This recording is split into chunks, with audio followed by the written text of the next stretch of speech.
Strength in miniature. What if the giants of Earth are not towering beasts, but creatures so small we barely see them? Picture this, a single ant crawling across a stone, its body no longer than your fingernail. To you, it seems fragile, almost weightless. And yet, in its jaws, it grips a crumb several times larger than itself. A load that scaled to human size would be like you hoisting a car overhead and walking away without effort. How is this possible? And why do ants wield such superhuman strength? The answer begins not in muscle, but in mathematics, the geometry of life itself. Strength does not scale evenly with size. When a creature grows larger, its weight increases faster than the cross-section of its muscles. This is why elephants, though massive, cannot leap, while fleas, tiny as they are, launch themselves into the air. Ants live at the opposite end of this scale. Their bodies are so small that the pull of gravity presses lightly on them, while their muscles, relative to size, are immense. Now imagine this as a story of civilizations. Humans, burdened by mass, build cranes and machines to lift what our muscles cannot. Ants, unburdened by such limits, become their own machines. Their ancestors evolved in a world where survival meant dragging prey across forest floors, ferrying seeds through tangled roots, hauling leaves back to underground farms. Those who could carry more endured. Those who could not vanish. Across millions of years, natural selection sculpted ants into living engines. Their jaws like grappling hooks, their bodies like levers, their colonies like endless chains of workers passing burdens down invisible highways.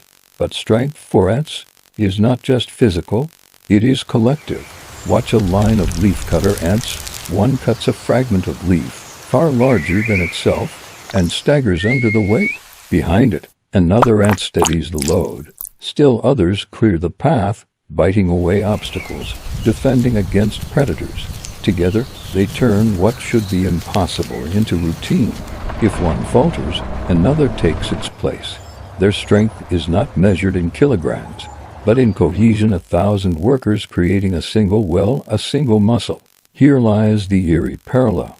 When humans lift pyramids, cathedrals, skyscrapers, we credit architects and rulers.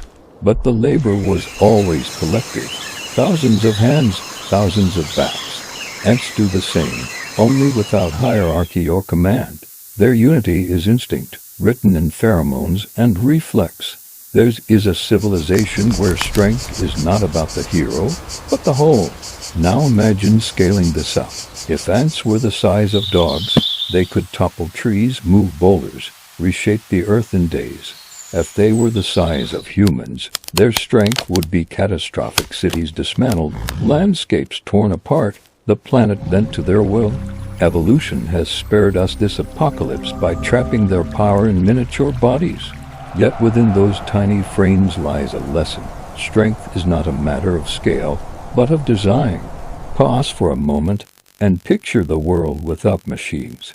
No cranes, no trucks, no engines, only muscle and will. Humanity would falter. Ants would continue unchanged. Their bodies, their numbers, their unity are enough. Perhaps their superhuman strength is not an accident of size, but a reminder. In nature, power comes not from being large, but from being many. And so, the sight of an ant carrying a burden many times its weight is not simply a curiosity. It is a symbol of resilience, a whisper from evolution. The small can outlast the mighty.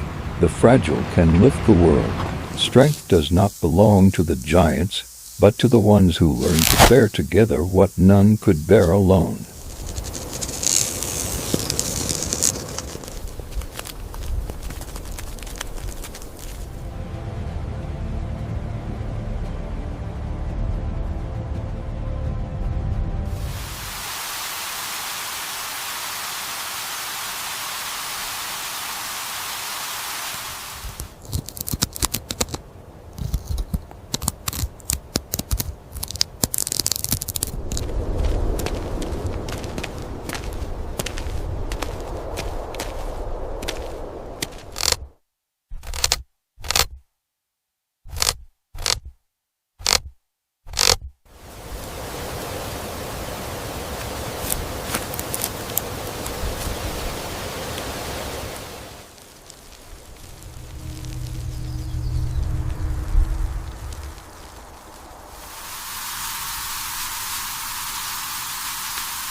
the levers of existence.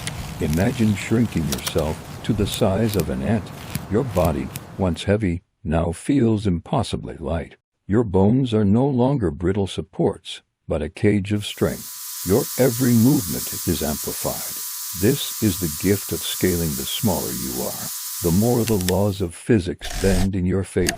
For ants, this is not imagination. It is their reality, their inheritance, their secret weapon. Begin with their skeleton, or rather, their exoskeleton. Unlike us, ants wear their skeletons on the outside, a hardened shell of chitin. This casing is not just armor, it is leverage. The muscles inside anchor directly to this rigid frame, allowing them to pull, push, and lift with efficiency, where our tendons must stretch and strain across fragile joints. Ants operate like living machines, their bodies compact, their power focused. Their exoskeletons act as natural cranes, converting muscle into force far greater than their size suggests. Now consider the mandibles, those sharp, jagged jaws that look simple but are engineering marvels. Each mandible works like a pair of pliers, capable of slicing, gripping, and carrying.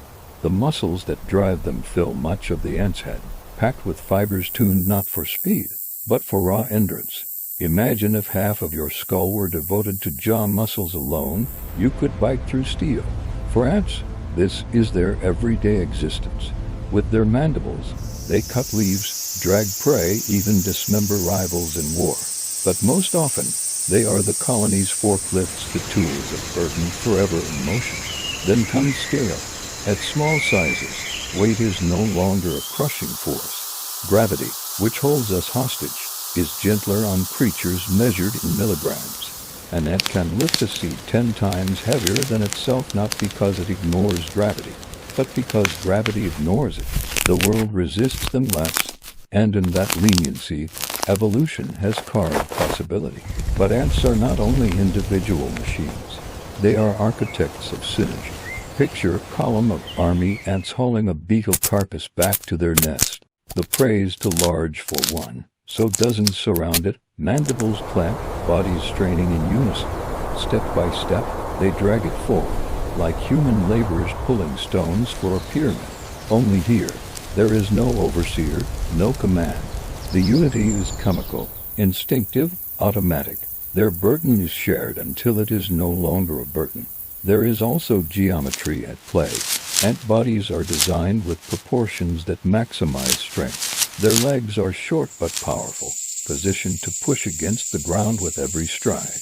Their thorax, the middle section of the body, is a muscular powerhouse, where energy is stored and released.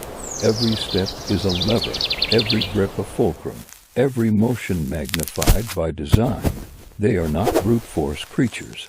They are biomechanical symphonies. Pause here and imagine if humans shared this secret. If our bodies were tuned like ants, you could carry a truck on your shoulders, climb a skyscraper barehanded, leap over rivers in a single bound. What we build with steel and hydraulics, they build with instinct and evolution. And yet, ants do not marvel at this. To them, it is normal. To us, it is mythic. Here lies the contemplative truth. Ants remind us that nature is not uniform. Strength is relative, scaled, hidden in the mathematics of form. What we see as weakness, smallness, fragility is, in their case, the very source of power. They do not lift because they are strong. They lift because they are small. And in that paradox lies a deeper question. How many other truths of survival are hidden, inverted, waiting to be discovered? Perhaps the next time you see an ant carrying a breadcrumb twice its size, you should not dismiss it as ordinary. It is not simply strength in miniature. It is physics made flesh, geometry walking on 6 legs, a reminder that power is not always where we expect it. Sometimes it hides in the tiniest of frames, carrying entire empires one crumb at a time.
evolution's heavy burden.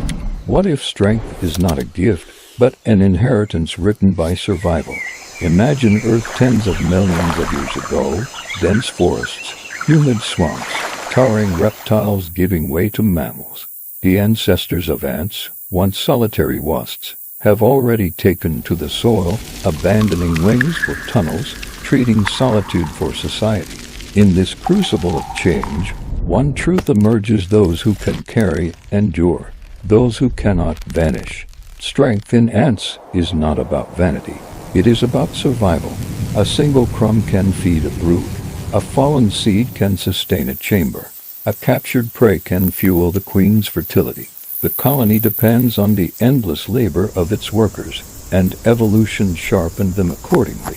Over millions of years, natural selection amplified the muscles, reinforced the exoskeleton, tuned their proportions to make burden-bearing not just possible, but effortless.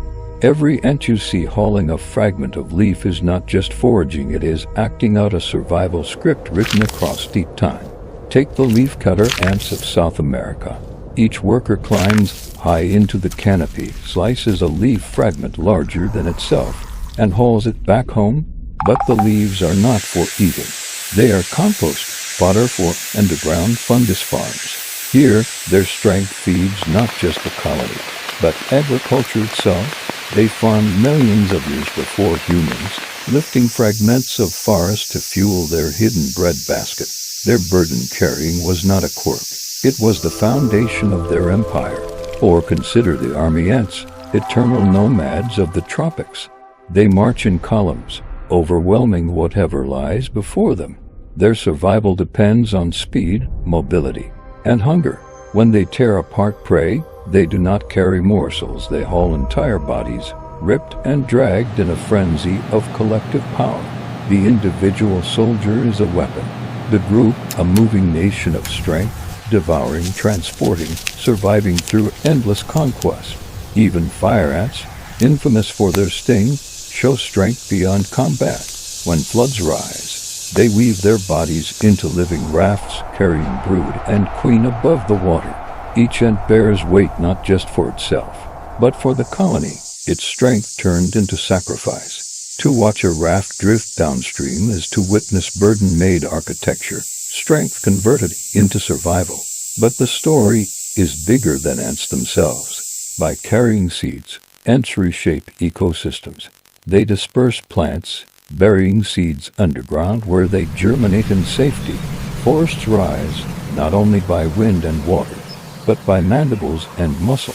Ant strength becomes a planetary force, a quiet hand guiding evolution itself. Imagine the irony. The same insect that carries a breadcrumb across your kitchen floor once carried the future of entire forests. Now pause and compare with humanity.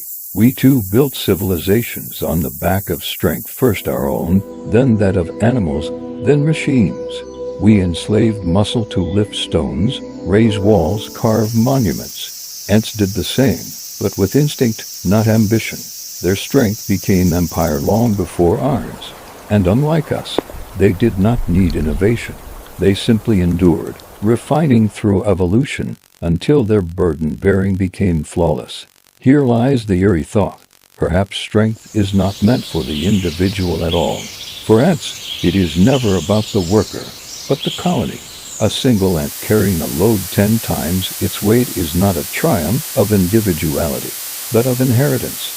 It is evolution's promise made visible, the many carried by the one serving the many.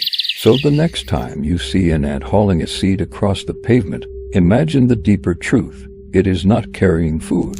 It is carrying history, survival, empire. Its strength is not personal, but collective. And in that burden lies the secret of endurance, not for years, but for millions of years.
In the grand theater of nature, even the smallest player performs an epic tale of survival and determination.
The weight of civilizations. What if strength is not just physical, but symbolic? Imagine the sight of an ant hauling a fragment of your world, a seed, a crumb, a piece of leaf across the ground. To you, it is nothing. To the colony, it is survival. But beneath this simple act lies a metaphor, a reflection of civilization itself. The ability to bear burdens greater than the individual, to transform fragility into endurance. Pause and consider, why does this matter to us? Humans build machines, cranes, engines that dwarf the strength of muscle. Yet we remain haunted by collapse. Our civilizations rise and fall, not because we cannot lift, but because we cannot always carry together. Ants never make this mistake. Their strength is not an act of ego but an act of unity. No worker carries for itself. Every burden is for the queen, the brood, the colony. And so they endure, while we falter. Think again of their bodies, their muscles, their exoskeletons, their geometry all tuned for lifting. But strength alone is not enough. The deeper secret is their philosophy of survival, one written in instinct, to erase the self for the whole. In this, ants resemble what we both admire and fear in human societies: total unity. We imagine utopias built on cooperation, yet we recoil from the loss of individuality. Ants never had the choice. Their ancestors traded freedom for survival, and in doing so became eternal. And here lies the unsettling mirror. When we admire their strength, we are admiring not just biomechanics, but the success of a civilization alien to our values. We see ourselves in them, our agriculture in their fungus farms, our armies in their raiding swarms, our monuments in their nests. But their true monument is endurance. Their true strength is not that one can lift 10 times its weight, but that trillions can lift endlessly together without collapse. Now imagine a future Earth, long after our skyscrapers have crumbled, our machines rusted, our names forgotten. Ants remain. They carry seeds across cracked highways. They haul leaves through the ruins of our cities. Their colonies thrive beneath our fallen monuments. Their strength outlasts our ingenuity. Their unity outlasts our ambition. And perhaps, in some distant epoch, When another species asks who ruled the earth, the answer will not be us. It will be the ants. So, why can ants carry many times their own weight? Because physics allows it, evolution demands it, and survival rewards it. But the deeper answer is this: they carry because they must. Because in carrying, they ensure the colony endures. Because their strength is not their own, but the inheritance of millions of years of resilience. Perhaps the next time you see an ant staggering beneath a weight too large for its body, you should see more than muscle. See the shadow of empires. See the persistence of life. See the possibility that strength is not measured in size, but in the willingness to bear together what cannot be borne alone. Perhaps the first lesson of civilization was not written by us, but by them. And perhaps the final one will be too.